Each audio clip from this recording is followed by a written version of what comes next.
Selangor பத்துகேவ்ஸில் உள்ள symphony heights வாகன நிறுத்துமிட கட்டிடத்தில் இருந்து விழுந்து ஒருவர் நேற்று இறந்து கிடந்தார். அதிகாலை 4:15 மணிகளவில் நிகழ்ந்த அச்சம்பவத்தில் வாகன நிறுத்துமிட வளாகத்திற்கு அடியில் சாலையில் 25 வயது அவ்வாடவரின் சடலம் கண்டெடுக்கப்பட்டது. சவ பரிசோதனைக்காக சடலம் கோலாலம்பூர் பெரிய மருத்துவமனைக்கு கொண்டு செல்லப்பட்டதாகவும் தற்போதைக்கு அச்சம்பவம் திடீர் மரணம் என வகைப்படுத்தப்பட்டுள்ளதாகவும் கோம்பாக் போலீஸ் கூறியது. மேல் விசாரணைகள் நடந்து வருவதால் இறந்தவரின் குடும்பத்தின் தனியுரிமையை மதிக்குமாறு பொதுமக்களை police அறிவுறுத்தியது.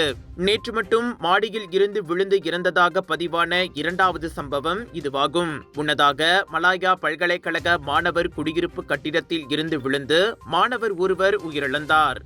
Ready to take your golf game to the next level?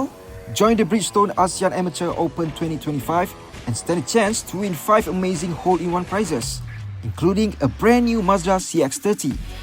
Don't miss out. Register now at bridgestoneasianamateur.com.